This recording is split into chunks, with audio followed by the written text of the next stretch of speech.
What's up, donkeys? Trying to fix this camera. It's going to be slanted the whole time while developers walk behind me with their salads. My name is Luke Thomas.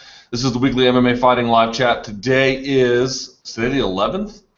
12th? Yeah, today's the 11th of June, Wednesday, 2014. This will go for about an hour and a half. We'll take your questions, comments, bitches, gripes, and smart-ass remarks, as we always do every week. Well, at least the weeks that we're on, anyway. On the docket today, obviously, going to be hard to get around the obvious. Chael Sonnen, failed drug test, all the sort of factors that go into that. 2, Jason High being cut. 3, UFC 174 is this weekend. 4, the ratings are in for UFC Fight Night 42, and they're really good. What does that all mean? And, of course, whatever your questions and your particular comments may be. Best place to do that, of course, is on MMAfighting.com. I know a lot of you watch on YouTube. A better way to get seen is to be where this post, or I should say this window here, is embedded. And it's right now at the very top of MMAfighting.com. You may also get at me on Twitter, at SBNLukeThomas. You can also email me, luke.thomas@sbnation.com. You know the drill. Whenever you hear this noise, you know what that means. That means you have to get on Instagram, get on Twitter, get on Facebook. It splashed on my face. Get on the tap the dude on the shoulder at the bus stop next to you. Yell out in the office. If you're in a movie theater, yell fire. Don't do that. But you know what I'm saying. Let folks know that you're watching. I can do my best to spread the word. But really, this is a communal effort, and therefore a communal effort on your part to help advertise, as it were. So appreciate that. Let folks know you're watching, and link up the site, link up the video, whatever you got to do that. So with that being said, started a little bit late. I apologize. You know I normally do on my Brazil time, and let's get going, shall we? Plenty of questions to get to today, so let's get to it. Shout outs to CagePotato.com for linking up the chat. I appreciate that. And, of course, the comments don't load swiftly. Awesome. Let's see if they're up on my other browser.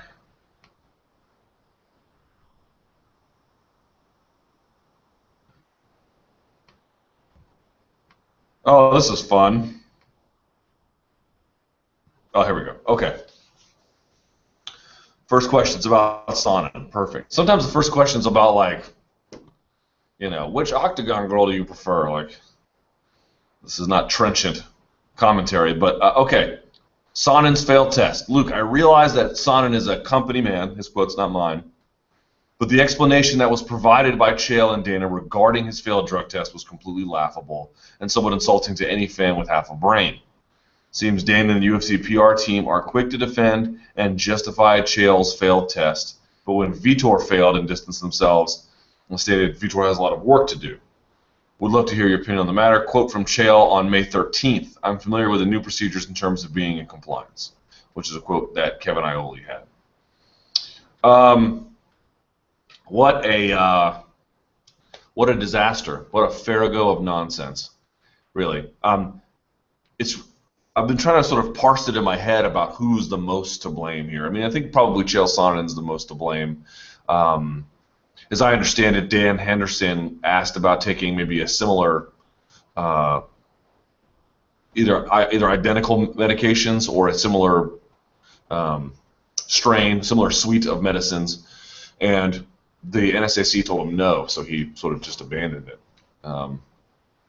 Maybe which contributed to him coming into 199 against Daniel Cormier. In any event.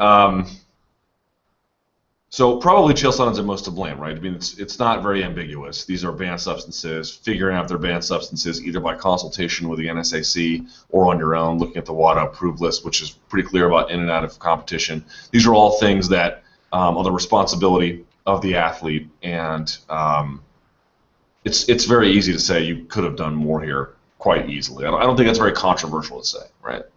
So fair enough. Okay, Sonnen deserves some blame. But you know, I am not entirely unsympathetic to the argument that basically, and I mentioned this on MMA Beat, I'll reuse the phrase which I borrowed from conservative writer Peggy Noonan, but the only thing she's ever said right in her life, which is she had a nice phrase, a rolling calamity. TRT was a rolling calamity. I've never seen an issue like TRT ever in my career. There's nothing quite like it. I don't know that it's the defining issue of mixed martial arts in my career, but I mean, writers.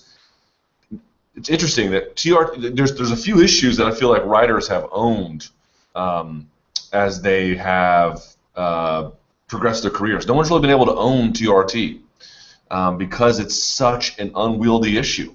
How do you own an issue that involves regulation, that involves promotional participation or rejection? How do you own an issue that involves medical science? How do you own an issue that involves how we view fair competition, ethics, the ability of a guy to extend his career, how we measure greatness, right? Because if you can extend your career to a certain extent, you get the idea. Like TRT involves all of that.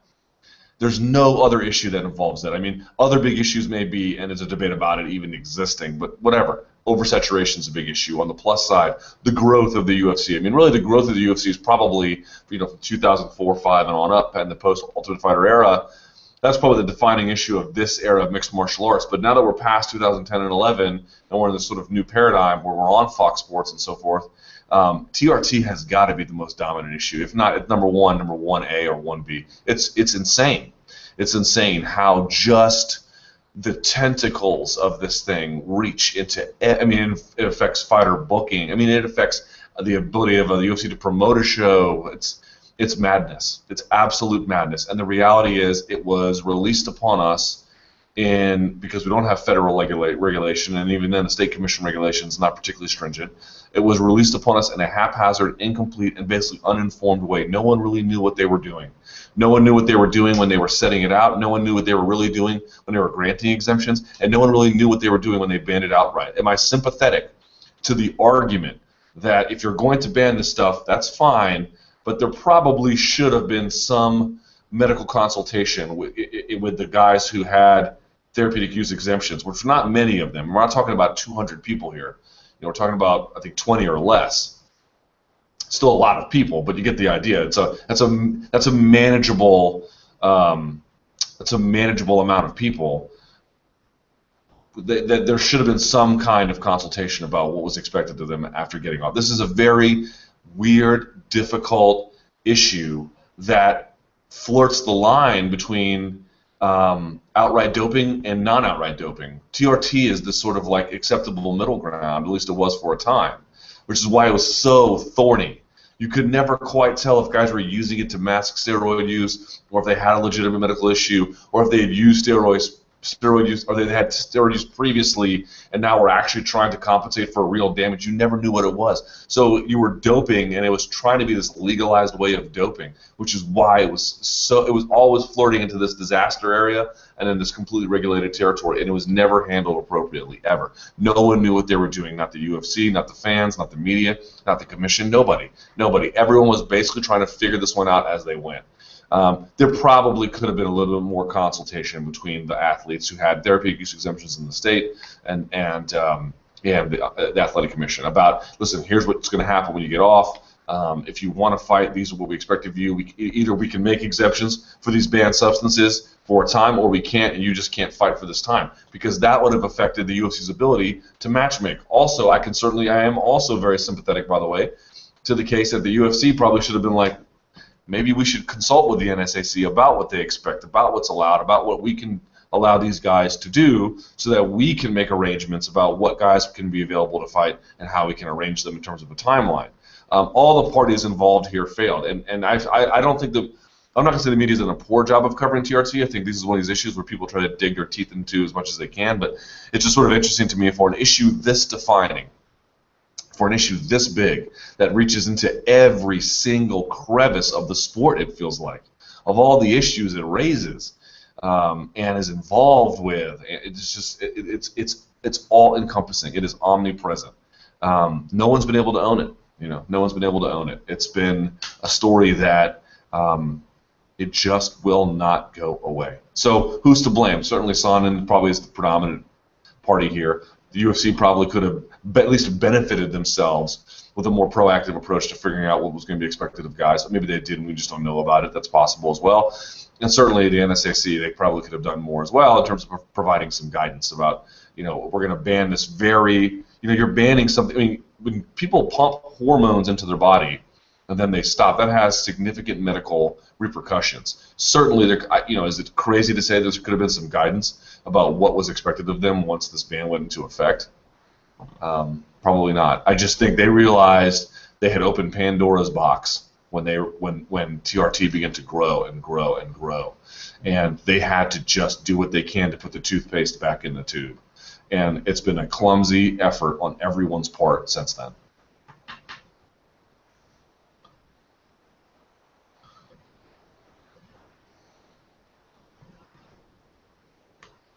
Lots of discussion amongst each other. Ben Henderson versus Habib Nurmagomedov.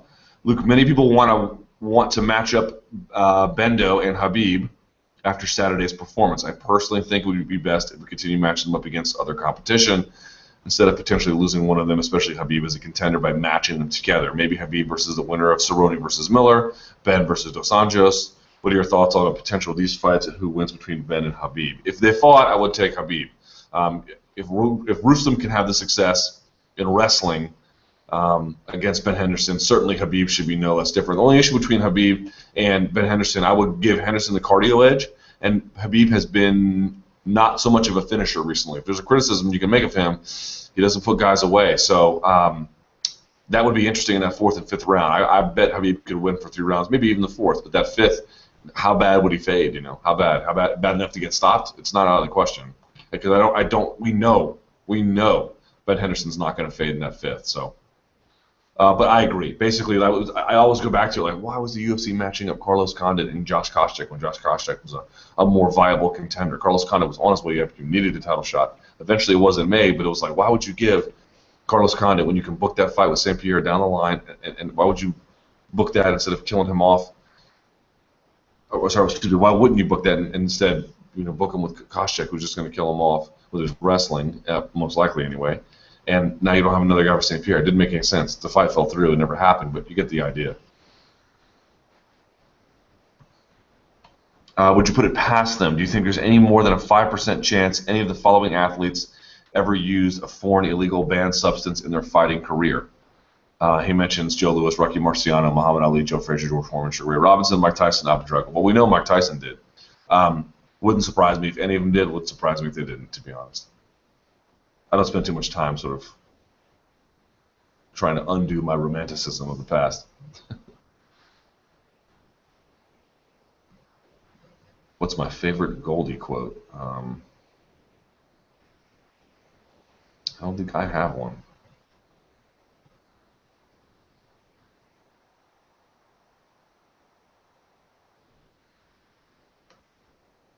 All right. Do you believe Sonnen, if Sonnen knew those hormones are illegal, why would he risk taking them if he knew he'd be tested? It seems a bit more complicated than it really is. Well, they're not illegal. They're just not, he can't use them if he wants to compete. And he probably used them because there is some real medical benefit to them, given the condition that he may or may not have, which who knows why he has it. Do you guys see that article in the BBC that talked to doctors about the rise in hormone therapy? By the way, my wife watches Real Housewives and the Real Housewives of Orange County. The dude, if I saw this correctly, the dude who is the son of one of the cougars on that show, I think he's like 27, 28, don't know his name, don't know her name, is on TRT and he's 27. I mean, the idea that you need this because you have some sort of medical, deficiency, or that the doctors are acting under the strictest guidelines and interpretations of the Hippocratic Oath is an effing joke.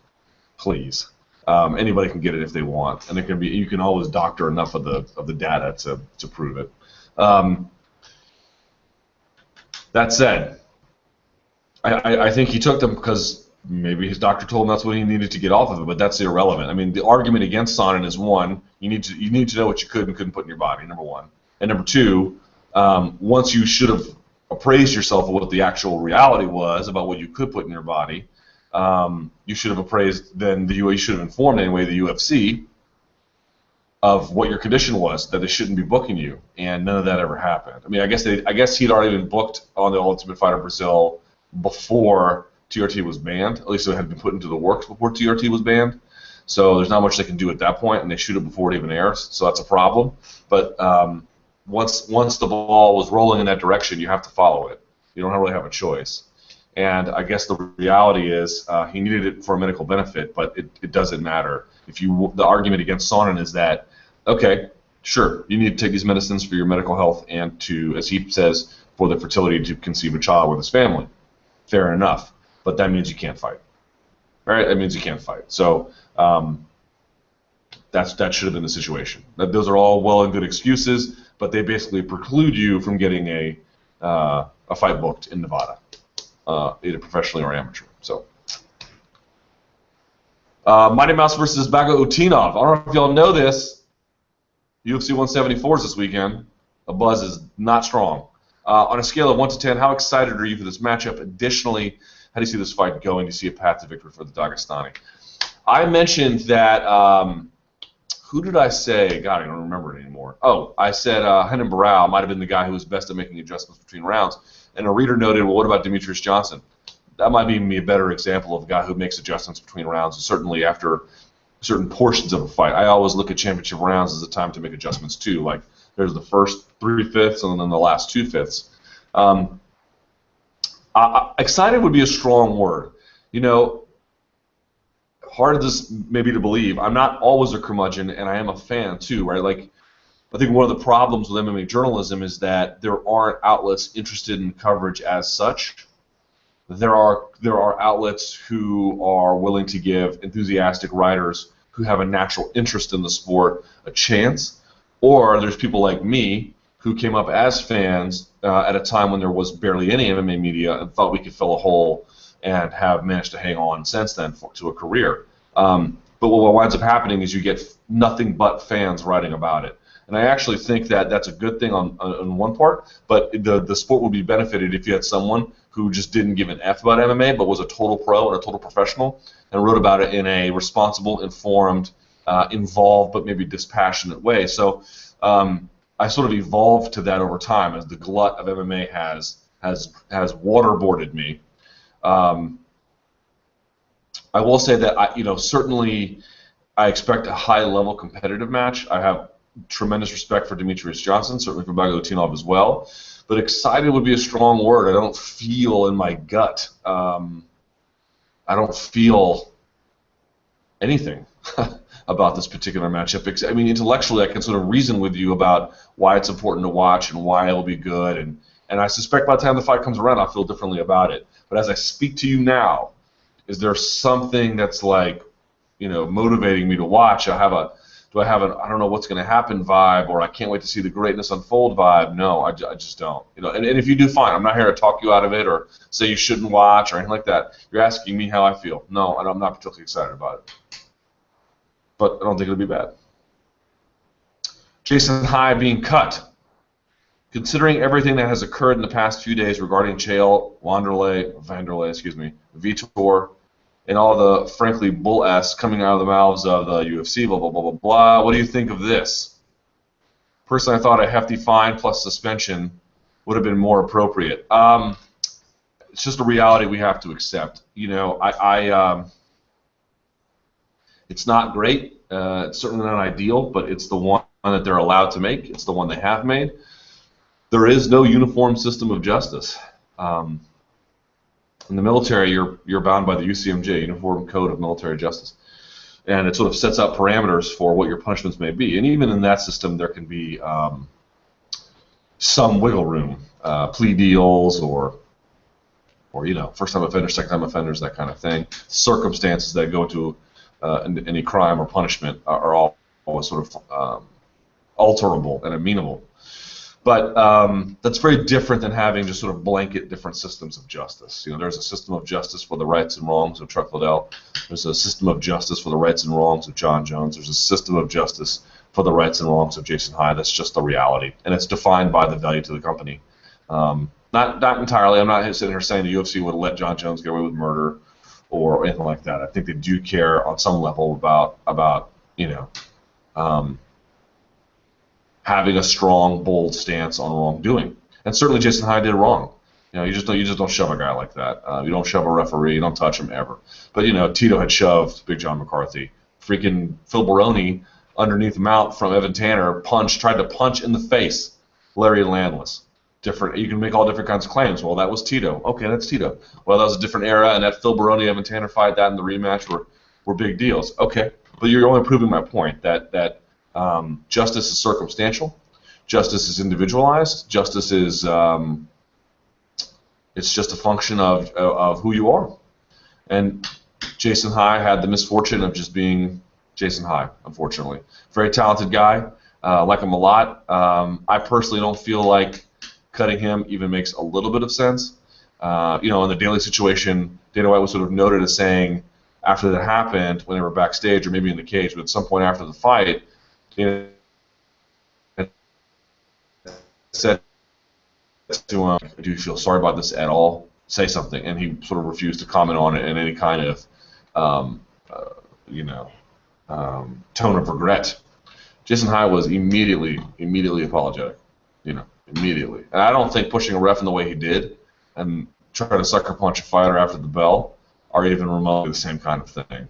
But that's me, and it doesn't matter what I think, and it doesn't matter what you think. It's just we live in a world in mixed martial arts where the justice and the leniency you get is a function of who you are. Miguel Torres may get one kind of system of justice. Forrest Griffin may get another kind. I know that they have the code of conduct, but even then, the UFC. And I'm not saying anything that the UFC hasn't said themselves. They always take things case by case, right? How many times have you heard that? You've heard that a million times. That's the reality.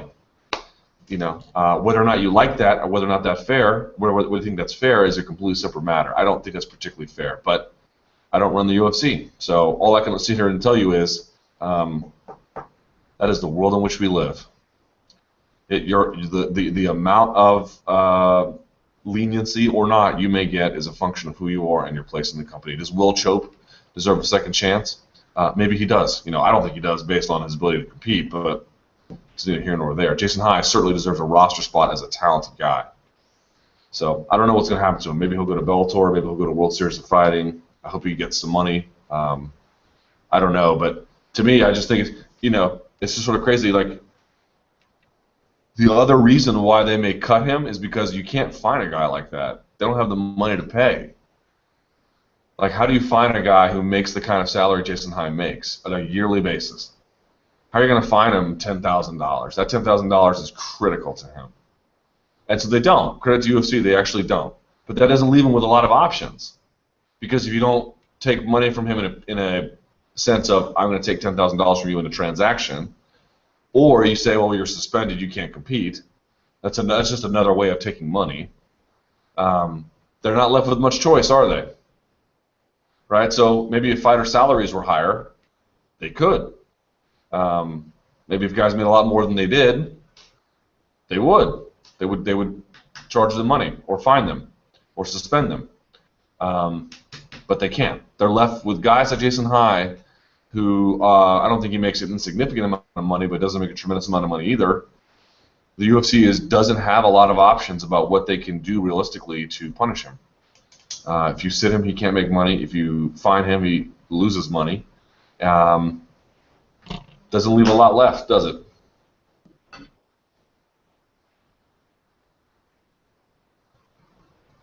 Let's see this. Jason Floyd, who's an excellent reporter. Bellator told me last night they are not interested in Jason High and will not be signing him. It is a cold, cruel world out there.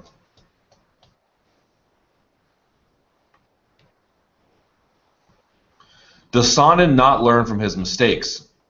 Isn't one of the biggest reasons he's in trouble here his non-disclosure of banned substances without seeking an exemption, similar to how he didn't disclose being on TRT before the first Anderson Silva fight?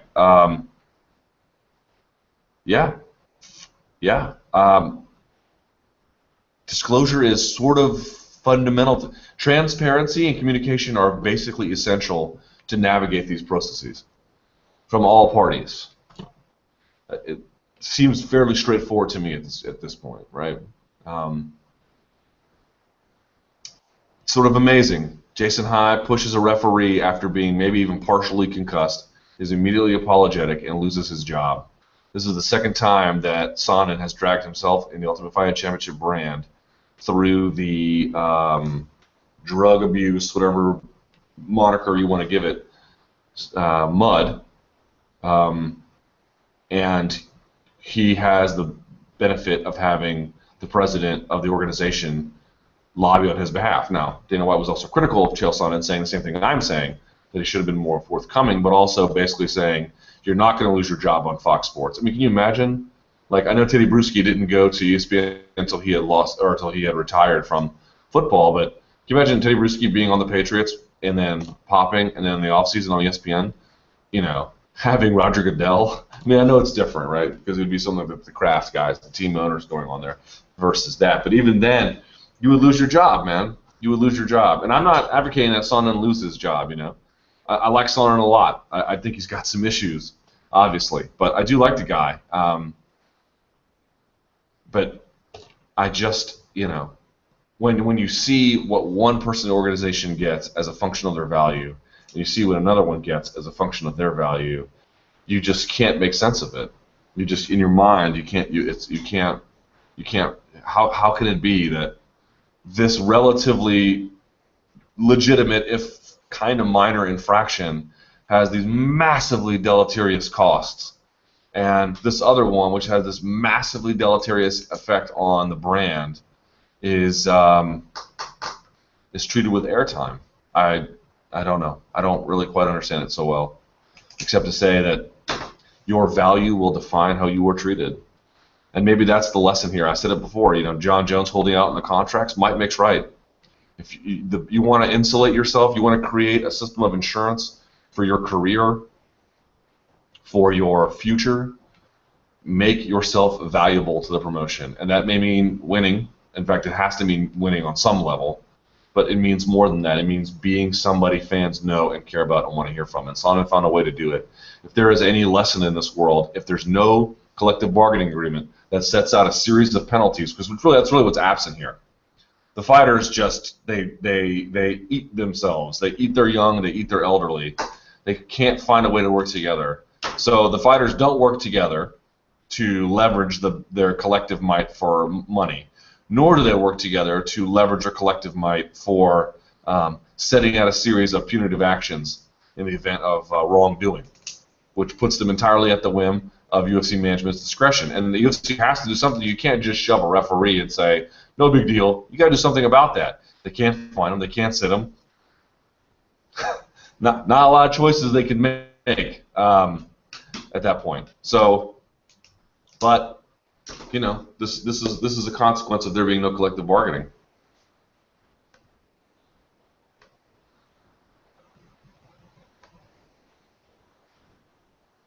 Let's see.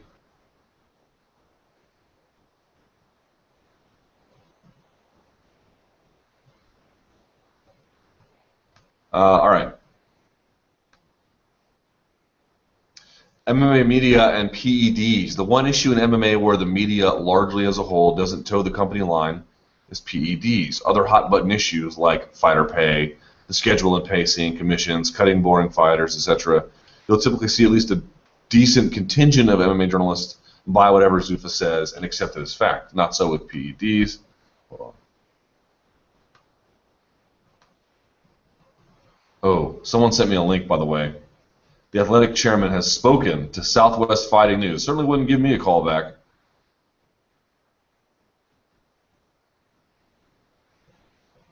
I have to read this now. I'm sorry, y'all. So this is from the guy who runs the athletic commission. This is at southwestfight.com. This is from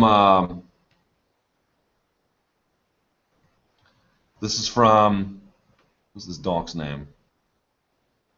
The New Mexico Athletic Commission Chairman Tom King. Ross was very professional about the way he presented the appeal to us. Said King, the decision was controversial. Hometown fighter won a split decision. I'm not sure.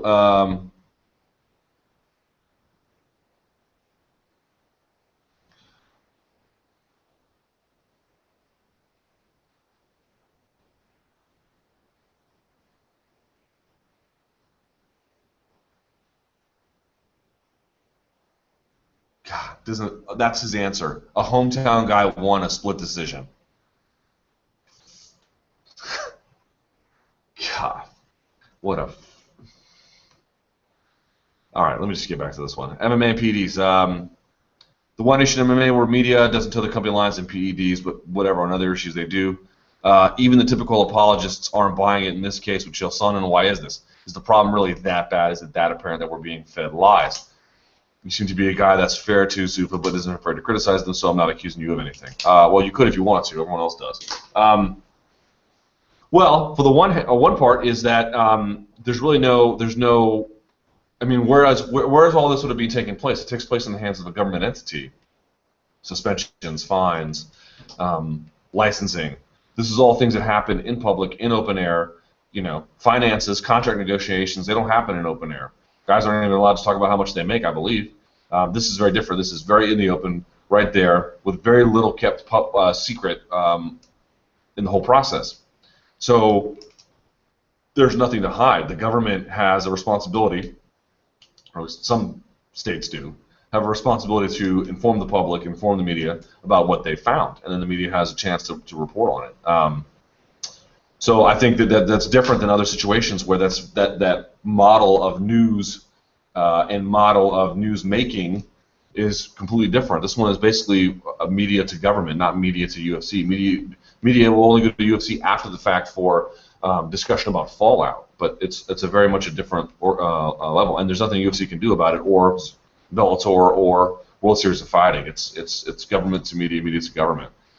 It's a different chain of command there about how the news is created and distributed, and everything else happening basically under, you can call into these conference calls. They're broadcast on various sites. So this is a very much an open air environment, and as such, there's just no place to hide, which gives, I think, license to writers to be more bold and upfront. Plus, who argues in favor of steroids? I mean, who argues in favor of people having athletic advantages, or who argues in favor of guys being busted for having cocaine in our system? It's a very, very difficult thing to do. Everyone's in favor of tougher regulation, at least in theory. Everyone's in favor of cracking down on performance-enhancing drugs and making sure guys who don't deserve licenses because they're too old or too beat up or whatever the case may be. It's very, very easy to side on the side of the fence with regulation. Everything else, though, is spinnable. Cutting boring fighters that's a management decision. That's not one that happens with commission oversight or commission input. What else did you put here? Scheduling and pacing of shows. A lot of that is and also, I mean, listen, like, I'm not saying that everyone has core competencies about TRT. This has been an issue that has been slipping through everyone's fingers, and media especially, since day one. But the reality is, I think the more I learn, the more I realize I don't know absolutely anything. Figuring out like scheduling and pacing of shows. So I talked to some television executives, the past year. As much as I can, I talk to people in TV, and I sort of figured out that, for example, UFC and Fox Sports and Bellator and Spike, when they have these live shows, they have a certain ad rate that they sell the show to advertisers too. Now, they don't know what the ratings are going to be, but they certainly sell an ad rate to them. If their ratings come in real time to them, which they get, as lower than what the ad rate is to what they sold for advertisers, they have to put in more ads during the live broadcast to make up for that.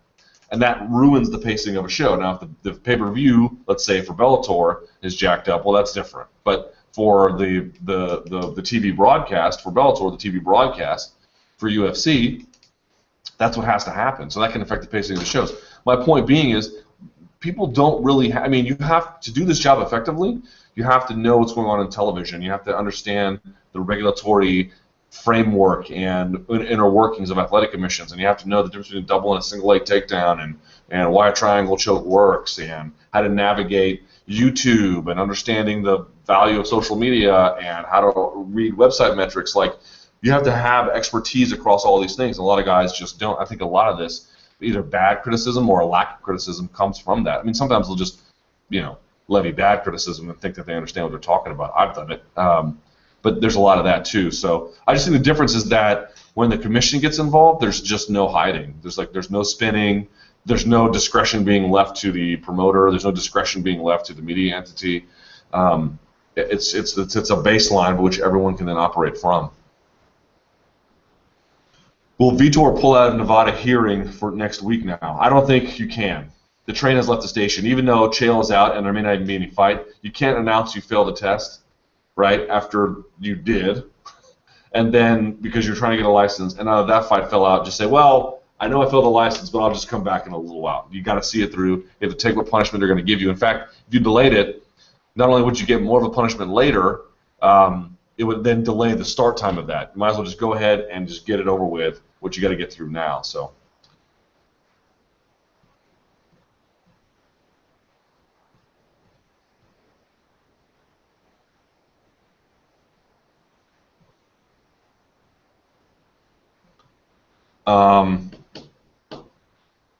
Do you agree with Chael's stance on out-of-competition testing, that it shouldn't count considering he's not using banned substances on fight night itself? Well, for different things, right? For marijuana should absolutely not be something you should not be feeling the euphoric effects of marijuana as you walk into an octagon. I think we can all agree on that. However, if you smoke a joint or hit a huge, past the Dutchie, the doobie, you smoke you spill the guts on a Dutch master, and you fill that sucker up, and you smoke it, let's say 3 weeks before a fight, and it has nothing to do with how you compete even the next day or 3 weeks from that point in the octagon. That should not be something that affects you. I absolutely do not. So I think certainly there are drugs you can take that you may not take on fight night, that you could take in the approximate days that can have a profound effect on your ability to prepare and compete. Yeah, those deserve to be regulated at all times. But there are going to be some drugs that, or substances you can take that are going to have a minimal impact.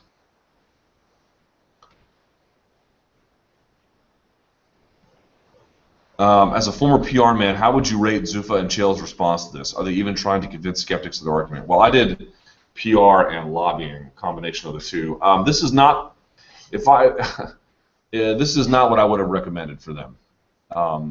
Whether or not it may work is a different story.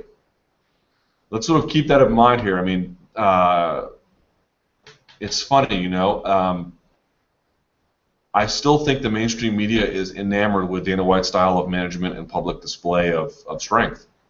And Chael Sonnen, you can say what you want about him, he's a charming guy. So whether or not this may work or not is a separate issue, but I think it's risky, and as a PR guy, I would have recommended a completely different track about this. But that's just me. If you were in charge of Nate Diaz's career, how would you instruct him to proceed in order to get back in the cage? Seems like he could use some good oversight. I would ask him what he really wanted to do, what's really important to him, how he envisions his future, what he wants to do for revenue and for income, and based on what he told me, formulate a plan.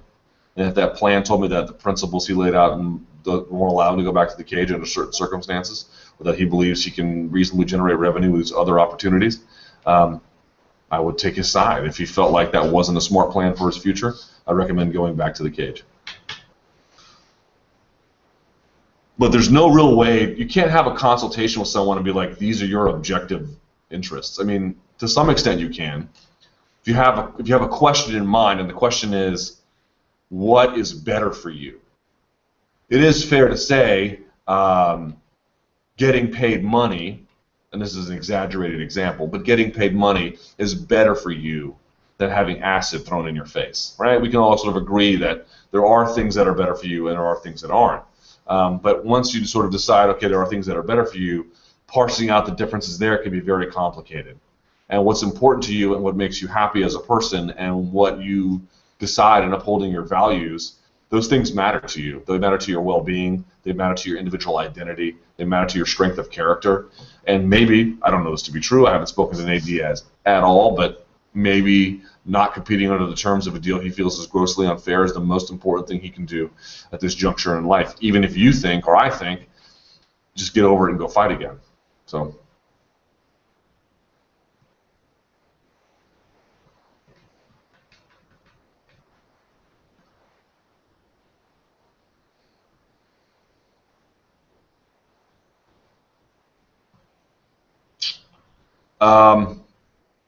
I'm not sure this is the same question.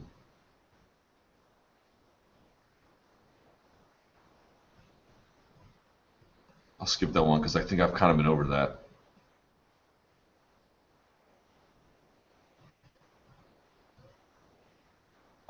Undercovered aspect of the Vanderlei Vitor Sonnen story. What about the UFC supposedly running random tests and testing the S out of these guys? Now Nevada does random testing and fighters are dropping like flies. How bad does this look? Well, the random testing only involved just the ones taking TRT in Brazil or even on their own as they had fights coming up. So it wasn't quite entirely random, but still semi-random.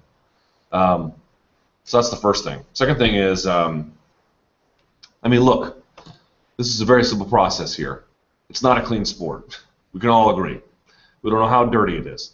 But I forget, I mean, maybe it was Ben Folks or maybe it was Derek Bolander, one of the two, on Twitter yesterday who said, I mean, and it's true, you know, a randomized testing regimen in Nevada reveals a certain kind of reality about the fighters competing in the sport, and it's absolutely true.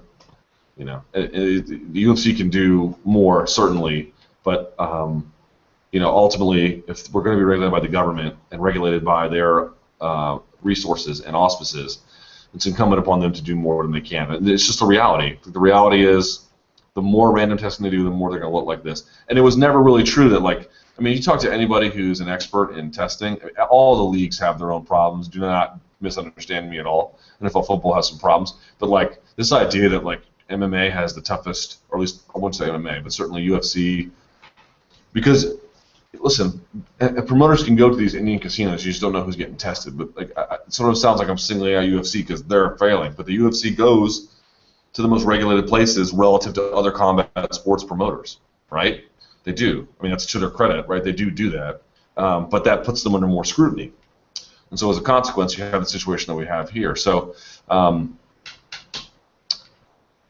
a fully in and out of competition randomized testing regimen for all fighters would reveal a very different sport. How different is up for debate, but reveal a very different sport. The only thing I will hold UFC accountable for is I could have sworn, and if I'm wrong, correct me, I could have sworn they said that they were testing everyone on the card now, which does not appear to be the case. I could have sworn they said that. But if I'm wrong, let me know.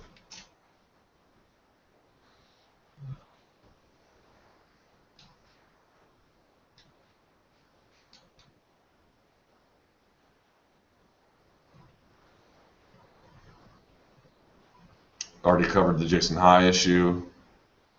Sergio Pettis. If you were Duke Rufus or a member of the Rufus MMA coaching staff, do you feel encouraged by Sergio Pettis' UFC career to date? What type of fighters do you prefer the UFC matches up with him over the next 12 months? And finally, which parts of his overall game are the most immediate need of improvement? Responses are always appreciated. First of all, I suspect he needs to go to flyweight. I mean, I think that's kind of the most important one. He just seems a little bit too small. I mean, not that he's not competitive at bantamweight. He is. I don't know. You just wonder, is that the best place for him? Yes? That's the first. Secondly, I thought his technique looked really clean, you know, looked really clean in the last fight against Yatsen Meza, but it didn't look particularly devastating. As you know, one of the things I've been critical of the flyweights is that they demonstrate pretty clean technique, pretty amazing scrambling, but they don't, I mean, with the exception of, you know, it's starting to change a little bit. But there was a time and space there during that sort of Ian McCall, Joseph Benavidez, Demetrius Johnson trifecta there, where they weren't really doing that much to each other. They were trying to push the bout in a certain direction and look for a finish and exact damage, and they couldn't. They weren't, as I used, affecting change. And I didn't see Pettis affecting a lot of change in that fight. But, you know, the kid is super young. He already has a great foundation of techniques. If he drops a weight class, that could improve things dramatically. So, you know, it sounds like I'm hammering Pettis over the head. But the reality is we have a long, long way to go before we've seen his full development. So criticisms are warranted, criticisms are fair, but at the same time, having a matter of perspective about where he is in his development is also critical. This is not a guy who's 27, 28. You know, this is not a guy who really needs to like turn it on at this point. He needs more fights on prelim cards. He needs time to get better. I think he jumped to the UFC far too soon. But he is a guy with a tremendous amount of ability, and given time to mature properly, I don't mind fights against guys like Yatsin Meza. He needs the tune-up. He needs the rounds. He needs to go those distances. But at some point, you know, he needs to start ratcheting up the violence, ratcheting up the ability to hurt guys, ratcheting up the ability to put them away when he is clearly the superior kind of striker, or the superior athlete, or the superior grappler. And by the way, he is, everyone talks about how clean his striking is. You know, his guard looks good. His ability to scramble looks good. He's got a well-rounded skill set. So a lot of hope for his future, but we really need to take it slow. It's the problem with the UFC. I mean, in the age of oversaturation, taking it slower is easier than it used to be, which is one of the benefits, but it's still not that easy. It's still kind of hard to like fly under the radar in the UFC and occupy a space of significance.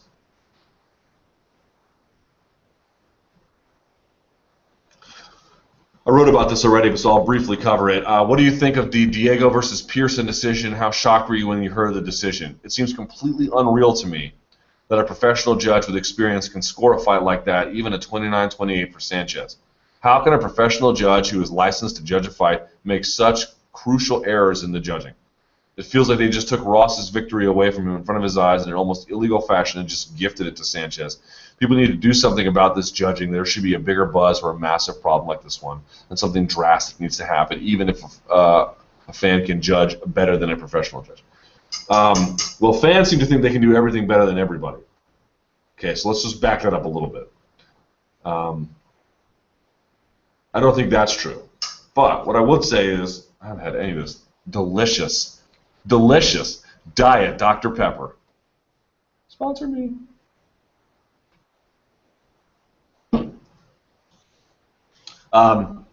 My initial listen, if you want to read about my reaction, go read the Signal to Noise column. I devoted 800 words to this, just on that issue. I mean, it's you know, it's not the worst decision in MMA history. I was there for that one. I talk about it all the time. Mike Easton, Chase Beebe. I mean, that is an amazing performance of judging and competency. But this might be one of the worst things I've ever seen in the UFC, for sure.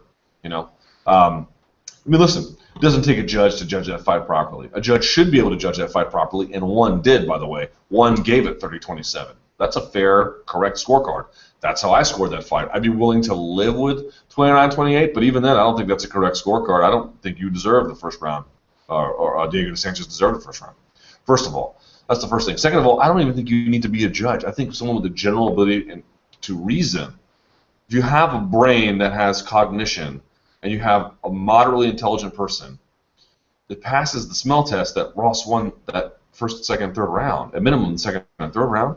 And more to the point, like everyone is banging on about Jeff Collins. We'll get to him in a second. Chris Tellez also gave the fight to Diego, but it was Jeff Collins that gave the second round. In the second round, Diego was outstruck aggregately, outstruck with significant strikes, knocked down, and taken down. And the one takedown attempt that Diego attempted was stuffed. Now, defense is its own reward, but I'm pointing out that at a minimum, nothing happened there for you. How in the mother F do you score that for Diego Sanchez? Dana White said on UFC.com the other day that it's literally not possible, and that is true. It's literally not possible to score that round for Diego Sanchez, not even under the realm of rational consideration. If it is raining outside, you do not say it is sunny. It just doesn't work that way. If you're on Earth, you're not on the moon. You may be in the same sort of gravitational pull. If you're X, you are not Y. It's not possible. It does not exist. And so Chris Tellez's scorecard is terrible as well, and he deserves some you know, he is not above reproach. But my God, I mean, the Jeff Collins scorecard is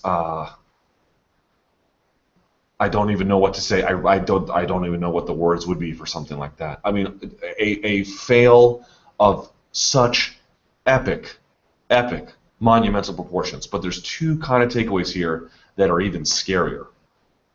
Keep in mind that a 10-9 for Diego Sanchez in round 2 is, I mean, that is textbook. You don't know what you're doing. Okay. Flat. Here's the scary part. I looked up his record, Jeff Collins' record, on MMAdecisions.com, which is increasingly becoming an excellent source of checking on the strength of judges. And if you look at his record, he had one other fight where it was a bit sketchy on the judging. It was the Gleason Tebow Evan Dunham fight. And his scores there were all over the place. They were not good. And he had some rounds in some other places that weren't great either, but he at least gave the right guy the fight. But the reality is, before Saturday night, you could argue convincingly he deserved to judge that fight, that he did deserve to be there. He deserved to sit in that chair and judge that fight. And he judged other fights that night, no problem. No problem, you know. And then he goes in there and he gives Diego Sanchez a 10-9 in the second round. Two things that stand out to me. There is no such thing as, with very little exception, there's really no such thing as a bad judge. Judging is very difficult. There's no denying it. You're going to get some rounds wrong. Certainly when I judge, when I'm live blogging, you can never hold me to those scores because I'm sort of like looking up and looking down, looking up and looking down, and you miss things doing that, and there always has to be caveats. With the Diego Sanchez fight, I went back and watched it 4 or 5 times. I mean, my scores don't change at all. I have changed rounds before in other fights where I've gone back and watched them. But the reality about judging is that a judge can be good for an event, 2 events, 3 events, 4 events, 5 events, and then turn in that kind of performance. In other words, we think of judges like there's this cadre of these guys out there that continuously turn in, you know, instead of writing 9, they're wiping boogers on their scorecards and doodling male genitalia and stuff. No, it's not true. There's not one set of bad judges that no one just won't, you know, you just can't fire those guys.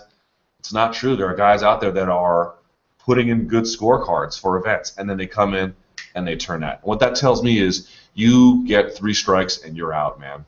You turn in a performance like Diego Sanchez, that's either 1 or 2 strikes, to be honest.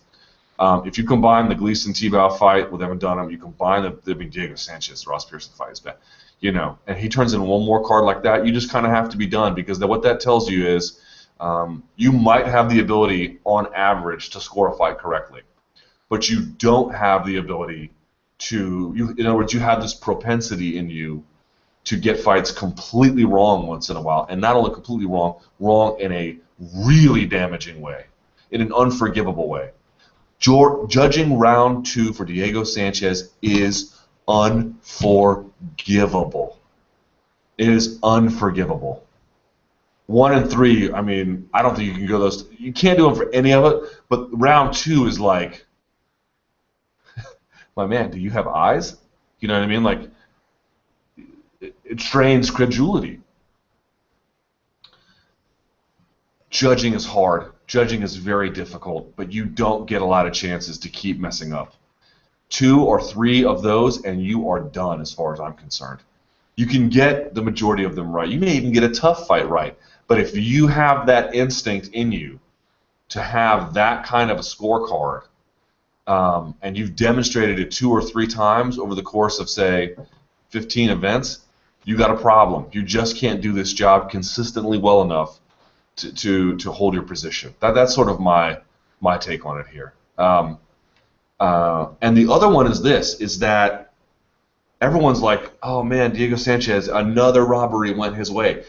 We need to also accept, as the reason why you can't forgive Jeff Collins is because D'Amato got it 30-27 Pearson, so obviously someone on the cage side had no problems looking at this. Well, you're looking at it at home. You know how many fights I've been to in person? Hundreds. You know how much my score changed when I got home? 3, maybe 4 times in a round. This idea that, like, well, if you're sitting there live, it looks different. It does look different. It doesn't look so radically different that looks like one guy's winning when the other one is kicking his ass. But, see, I lost my train of thought now. Damn you. Anyway, Diego Sanchez. Diego Sanchez competes in a way that confuses judges.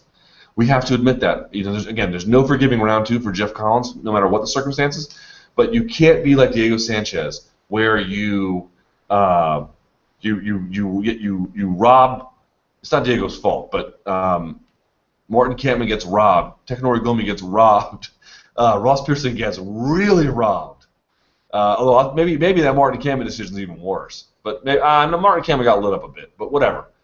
You get the idea. These guys all got robbed. And the reason why they got robbed is because Diego Sanchez has a way of competing that looks like he's winning when he's not. Okay? We have to admit that. He's going to steal a couple of rounds here and there.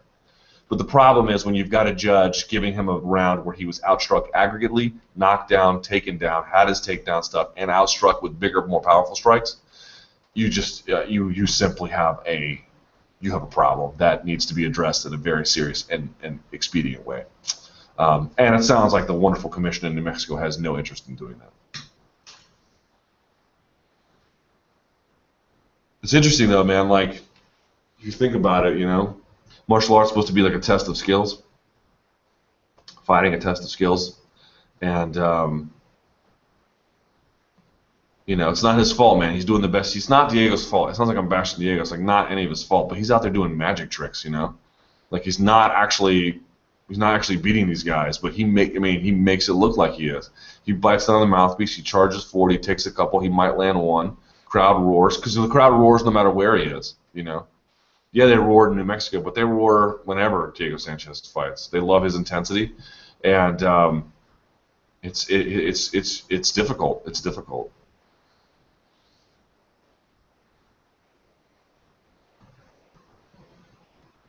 Do you think that this issue was giving the UFC a black eye, all the drug testing stuff? I don't think most fans really know or care, to be honest.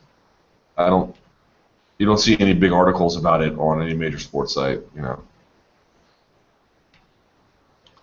If John Jones beats Gustafsson, then Cormier, and then moves up to heavyweight and beats Cain Velasquez, is there any argument that he's the greatest fighter of all time? No. If he did that, I don't think he can do that. But if he did that, that would be game over. He's the best fighter ever.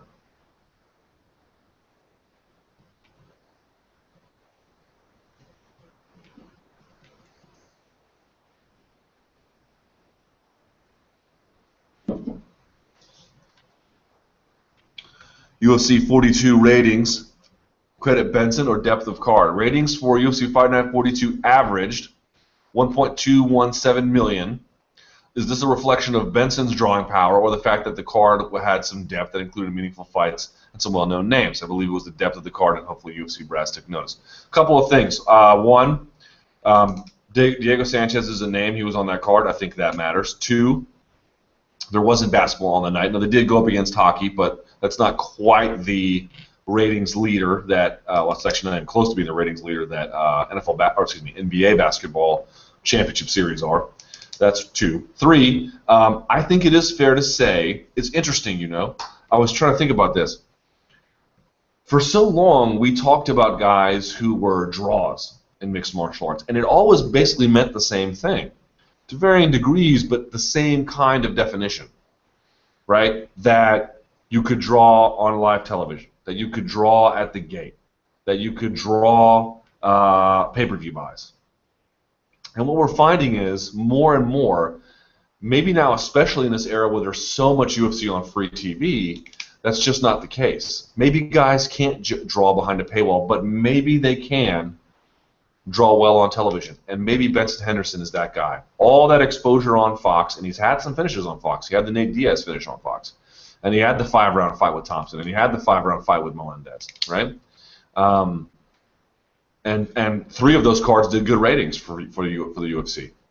So maybe there's something about him where he doesn't quite have that, oh my God, it factor, I'll take my money kind of thing, and you'll watch him behind a paywall. But maybe audiences have watched him compete, realized he's an elite fighter who has, if nothing more than, you know, seesaw battles, right? I think you can agree with that. I mean, these are close fights here having. Guys are doing a lot to each other for the most part.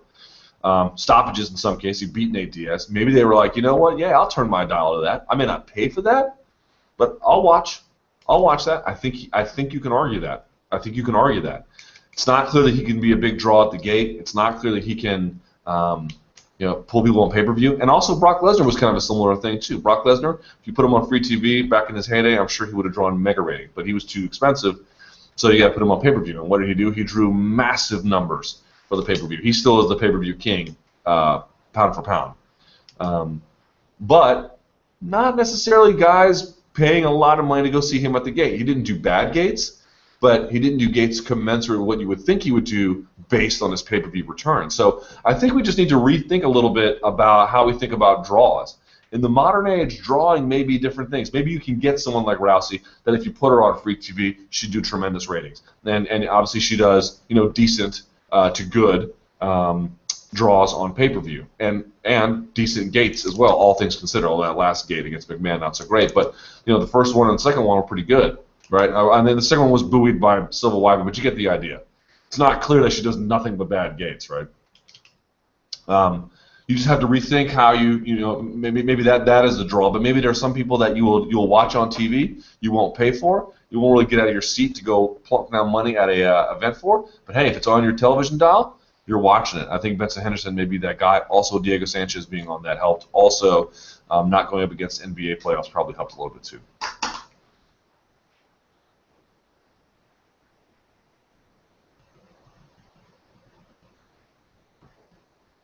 Thoughts on Jones using a DC fight to leverage and get a better contract? Good for him. Get your money. Woodley versus McDonald. Do you see this fight going in Woodley's favor, and why? I don't know. I see this fight going in Woodley's way for at least the first or second round. I'm going to write this other one. Third round, I don't know. I just don't know. There's another area where I'll agree with Dana White. Like, these guys have kind of had some half-assed performances where strong on one end and weak on the other, or just sort of blasé throughout. I don't know. I favor Woodley to win because I think he might fade in the third, but because it's only a 3-round fight as opposed to a 5, that may not matter. But it's a close one. And everyone I know bangs on my predictions. First of all, you all just proved my point about them. When you do well, no one says anything. They only say anything when you do poorly. I did well last week. All the chirping was silent. But the reality about predictions is, I don't know what's going to happen here. This is a really close fight. My guess is that Woodley's going to win early and fade. The question is, does he get stopped late, or does he hang on to take a decision? I don't know.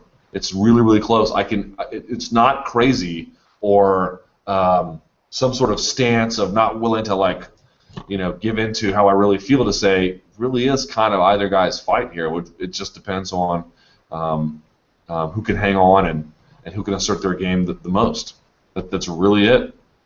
This one didn't get 3 recs, but it's a good one, so I'm going to answer it anyway. The judge's point of view. We quickly point the finger at judges who give us unthinkable scores, like the scores we were treated to on Saturday night in the Pearson-Sanchez fight. But not much seems to be made of the fact that these judges are dissuaded from using the monitors they are given. MMADecisions.com's poll shows that 98% of the viewing public and all participating media scored it for Pearson, yet 2 judges ringside did not. The biggest difference? We watched it on TV, they didn't. Could this be a huge mistake that we are all looking past when we assign our blame? Well, I would agree with you in part if D'Amato hadn't scored it 30-27 for Pearson. If there was really across the board effed up, I would say that. Second of all, does it take a genius to say Pearson won the second round? I mean, even Tellez said that one. We at least have 2 judges saying that. I think we mostly home in on Collins' scorecard because it's incomprehensible.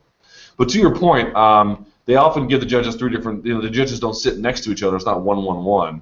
It's 1 here, 1 there, 1 there. And you'll notice the referees sometimes go, "Judge, you ready? Judge, are you ready?" And then those behind them, "Judge, are you ready?" And then they go and do their thing. They want to give them different spots in the cage. And when I was actually at Bellator 120, man, the guys who were running the cameras were right in front of poor Rob Hines. Rob Hines was having to do one of these numbers the whole time, and I forget which fight it was. And I was like, my God, if anybody's way you should not be in, it's his. But whatever. I don't think it. I mean, he didn't. It wasn't like this ongoing thing, but it happened enough that I noticed.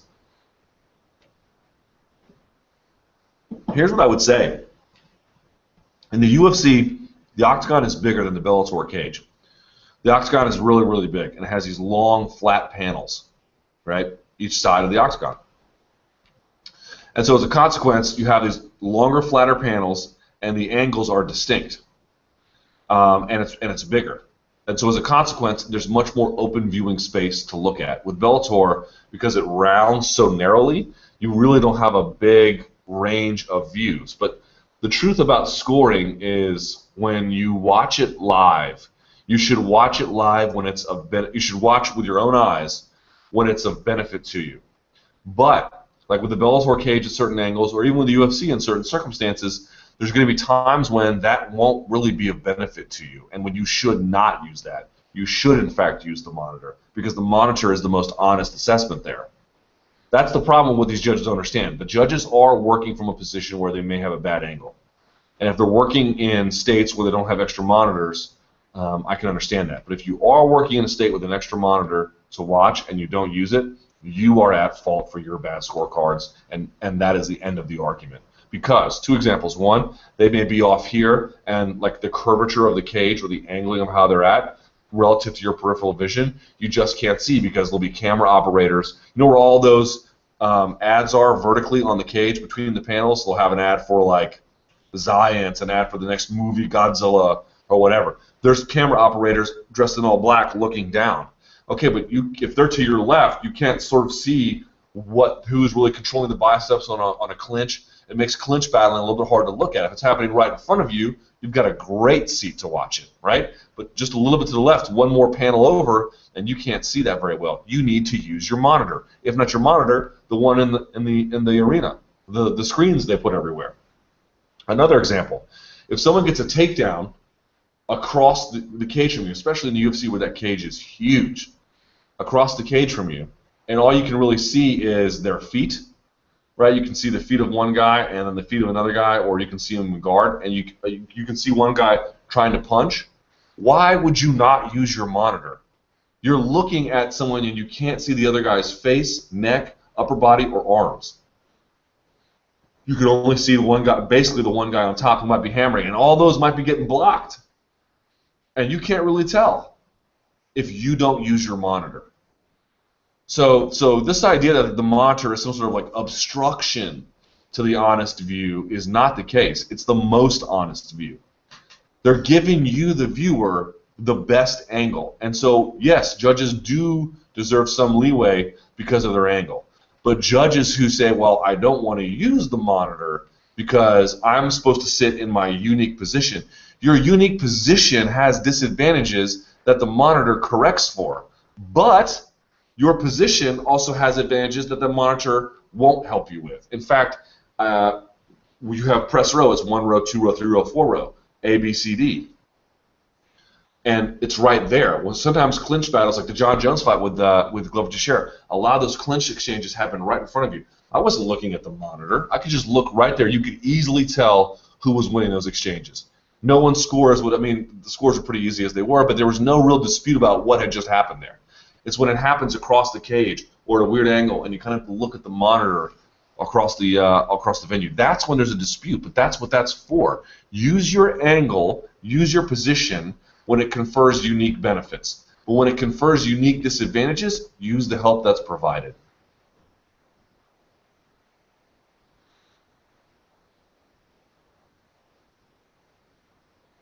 Luke, your thoughts on Pearson's coach saying that all Jackson fighters during the Albuquerque card were not tested by the commission? 2 or 3 were. Was it just not true? Is Chael Sonnen a sociopath? I don't know. PEDs, bad judges, bad scoring system, bad referees, bad stoppages, bad gloves. What's the worst? Bad judges. True or false?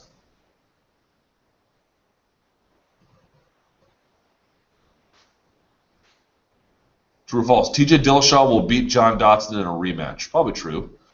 Season 14 of The Ultimate Fighter had the most talented fighters of any tough seasons. It's either 1, 2, or 14. Dennis Bermudez will beat Clay Guida and be in title contention in 2015. True. Dominic Cruz is going to become a guy that could have been as opposed to a guy that was. Well, he already was champion. Rashad Evans will fight for the title in 2015. False. Benson Henderson is a big draw on free TV. That might be true. Diego Brandao hurts Conor McGregor but gasses and gets stopped. True. The UFC should ban guys who fail multiple drug tests. Would be nice but unrealistic. Chris Weidman will be the biggest pay-per-view draw for the UFC by 2015. False. Let me go to one that I got online from Gerbaka Hitman. The scoring scale of the 10-point must system ranges from 10-10 to 10-7, and yet 98% of MMA rounds are scored 10-9. According to the unified rules, a 10-9 round is given to a contestant who wins by a close margin, yet a 10-8 round is to be scored when a contestant overwhelmingly dominates. Isn't that a huge gap in scoring criteria? As we know, 10-9s are not all equal, so would it not make sense to So would it not make sense to slide the scale and score rounds won by a close margin 10-9 and rounds that are won by a clear margin at 10-8? 10-7s would be reserved for the overwhelmingly dominant rounds that we now currently view as 10-8 rounds. Could changing the wording of the unified rules scoring criteria help solve MMA judging problems? It seems in theory that that would be a wonderful way to solve the problem, but sort of two problems arise. Number one, first, it have to be tested. This would have to be tested. This is, again, I'm going to hammer this, and hopefully somebody over at UFC, because they're the only ones that can fix this, will hear this. They really need to use this opportunity as they expand overseas and they self-regulate to take the opportunity to use different forms of scoring criteria. Nobody looks back on the 10-minute first rounds that Pride used as illegitimate. They're just ruled different. Nobody looks at the ONE FC rules and says these results are illegitimate. They're just different. Whether or not they have value over the 10-point must system is up for debate. That's fine. But and there were robberies in Pride too. Rico Rodriguez and Minotauro Nogueira being one of them. But you get the idea. It would have to be tested. It would have to be tested because the other problem I could see arising is that when you open up the range of scoring possible, that you start getting scores all over the place. You get one judge scoring it one way and one judge scoring it completely another. So what you're trying to do is you're trying to make clear demarcations, and that guys would be disciplined in their use of them, but they may not be. They still may not really. I mean, if you got guys scoring Diego Sanchez a 10-9 in the second round of that bout, does it matter if you have a 10-9 or 10-8 or 10-7? It wouldn't matter at all. It wouldn't matter at all. So I certainly think it's worth trying. I think you might, on balance, a small percentage but a noticeable one, get better results, or maybe the ONE FC judging a fight as a whole is better. I don't know, but all of this has to be tested because they're all these are all going to result in consequences that we can't anticipate at the outset, and we need to know what those are, and then we have to make a determination about whether we're more okay with those consequences or the ones we currently live with. But everyone's got these ideas about, well, this would be the best system and that would be the best system. Until we have tested them, we simply do not know. There's just no way to be certain. And I think that certainty is dangerous to be. I mean, it's good to have like intuitions and suggestions. I'm all in favor of that, which is what Gerbaka Hitman is doing. I'm just saying there's other people out there that are like, nope, this is the way to do it. You don't know. You don't know. We have a little bit of information, obviously, about judging a fight as a whole. That's a system we've seen put in place. Okay, but open scoring or expanding the use of 10-8s and 10-7s, these things have to be tested. You have to see how real judges really judge in actual MMA fights versus how you think it makes perfect sense to you. It makes perfect sense to me that the 10-point must system is all you need to judge Ross Pearson versus Diego Sanchez. That's a very easy fight to score, and they still couldn't get it right. Worst PR, the Redskins or Zuffa? Dude, are people taking out commercials in the middle of the NBA Finals to blast the UFC? End of argument. The Redskins have the worst PR in the world.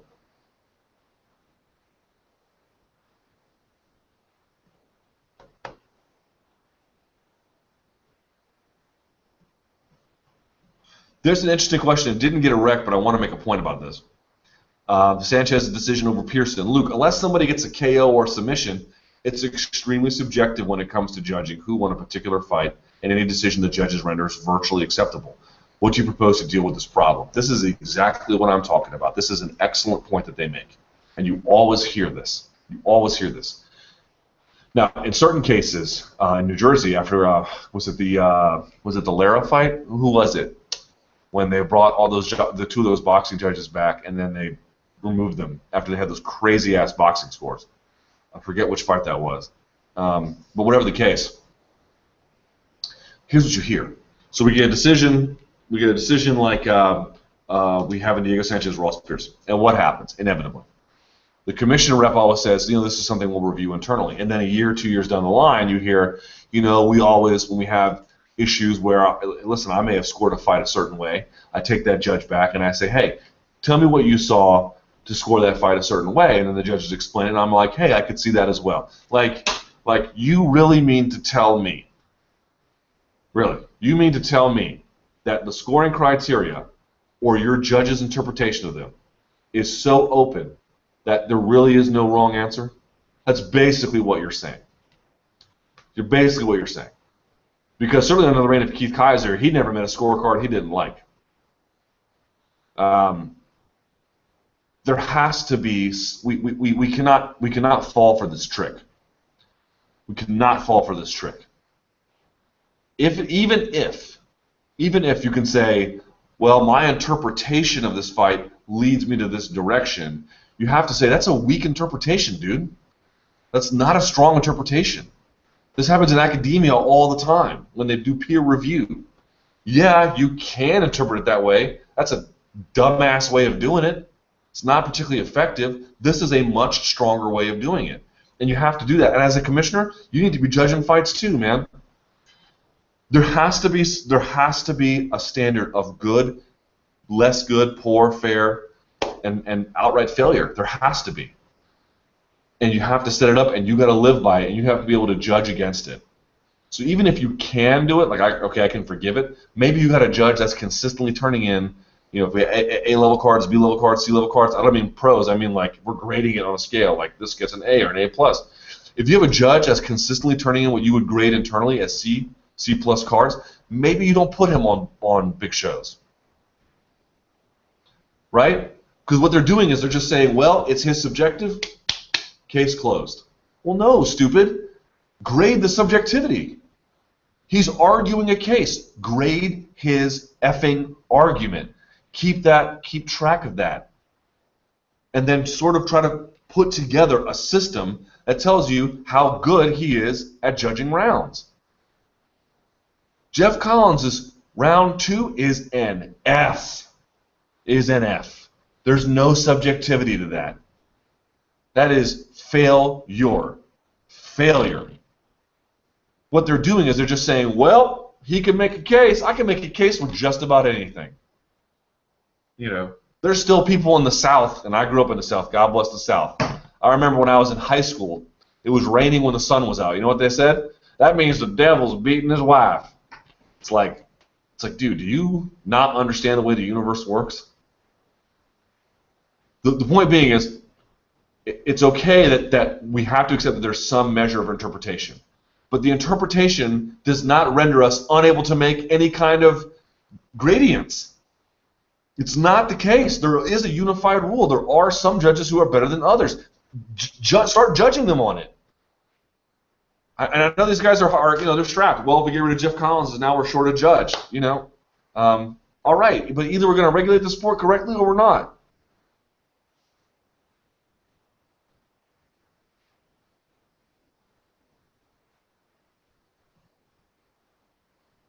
UFC 174 buy rate over under 190K. I'll put it at 175. I'll put it at 175K. Could be more, could be less. I don't know.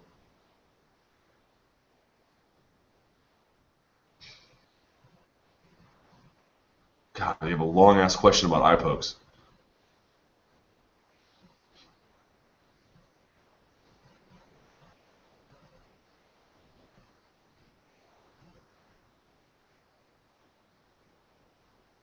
Let's see what we got on Twitter.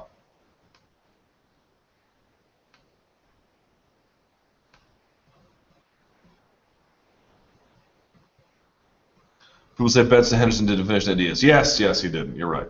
Whatever.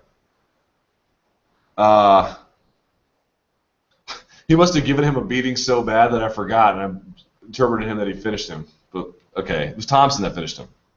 What am I saying? Sorry about that. You can see I can't even keep these fights straight anymore. Who do you like in the Woodley-McDonald fight? I already answered that one. It was Marcos Rosales, excuse me, not Sal D'Amato. Scored the fight 30-27 for Pearson. Thank you. All these corrections coming. You guys are like stat boy at the end of PTI. What do you expect out of Sonnen at UFC on Fox tonight? Would you be shocked if he retires altogether? No. Someone told me he was 37. Is that true? 36, 37? Let's see. He is 37, and his birthday is in April, so he just turned 37 a couple of months ago. Yeah, I mean, losing a year, you're gonna be 38. Yeah, that's a lot of time to lose.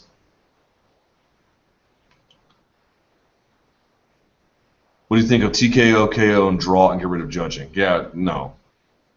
You deserve to win a good decision. It matters.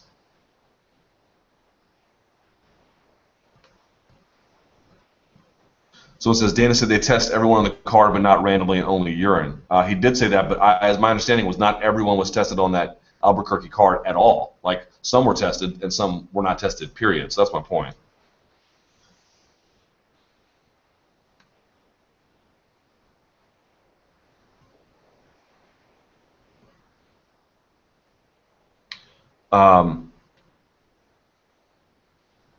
Mookie Alexander says, Bonner failed his drug test after the Silva fight and just about lost all of his notable presence on Fox, which shows what the UFC thinks of Bonner's value, not big, relative to Chael's.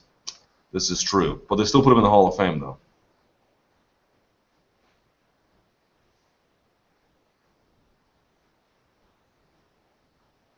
Yeah, so let me just make some corrections here for the stat boy style of doing things. Ben Henderson didn't finish Nate Diaz, but for some reason I thought he did because it was a tremendous beating. But he didn't. Still, nevertheless, a super dominant performance. So we'll stand by that. And anyway, the reasons for Benson having good ratings I don't think changes regardless. The other point, which I appreciate you guys correcting me on, it wasn't Sal D'Amato, it was Marcos Rosales who had the score. By the way, and Marcos Rosales has had some issues too. Hold on.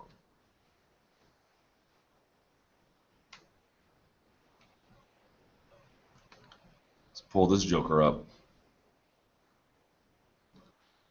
Yeah, I mean, at 170, he had Makovsky over Sampo, Davis over I, Benoist over Volker, Pettis over Meza, and then Sanchez over Pierce. That's crazy. He had good scores in 2013. Wow, he had great scores in 2012. Wow.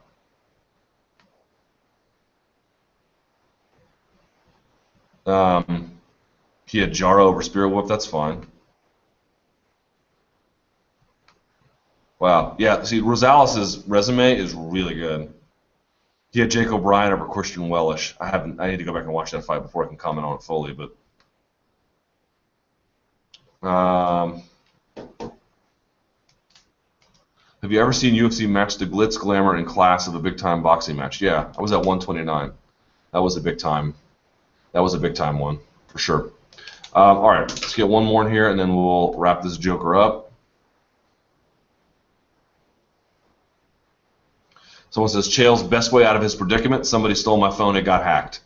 Damn. Demetrius Johnson, Luke, Mighty Mouse has just one sponsor, Xbox. You got any idea how much money he gets annually from the sponsorship? No, but I did talk to an MMA manager recently about guys getting sponsorships through Reebok and how much they get. Everyone's different, understandably. I would imagine, though, that annually, Demetrius Johnson makes maybe deep six figures, but certainly six figures from that Xbox sponsorship. If he's only got one like that, I would imagine it's $100,000 or more. What are your thoughts on the whole Invicta Fight Pass thing? Do you see this as an inevitable takeover of Invicta by the UFC? Yes. Or do you see other regional lower tier shows, example RFA, using Fight Pass as a distribution outlet? I don't know how that really helps. It's a good way to get Invicta on a platform where they can get some views, but really what it is, it's setting up a regional system directly. They can get the UFC needs. Like you ask, like they wouldn't buy RFA because RFA is doing fine on its own. They wouldn't buy Legacy because Legacy is doing fine on its own. The problem was Invicta had no money, and there wasn't a lot of opportunity for women's fighters out there. And if the UFC is going to be in the business of having women on their shows, they need to make sure there's a regional level where women can get on shows and get the fights they need and get the experiences, so that by the time they get to the UFC, they have the opportunity. And listen, the Legacy puts on women's fights, RFA puts on women's fights, Cage Warriors puts on women's fights, but it's not really enough. Invicta can do a lot, since it's just women. They can do a lot of experience on every single show. So it behooves the UFC to find a way to keep them in business, because they need them at that level, and then they just strip mine them when they're ready to take them to the next level. But that works out for both parties involved here. They get to stay in business with Invicta. They get to be known as a place of quality. When you get on an Invicta show, you know, like RFA, you're feeding into that UFC system. So it makes sense for all the parties. I just don't quite understand the math. I'm sure it's there. I'm just saying I just don't know what it is.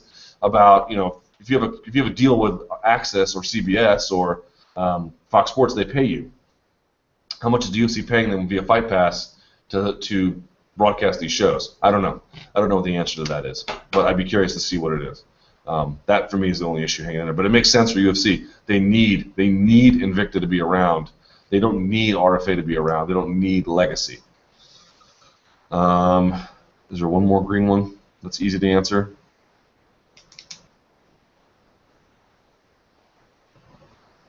Luke Thomas is going to watch the World Cup. As a matter of fact, I am. Colombia opens the World Cup this Saturday at noon, I think against Greece.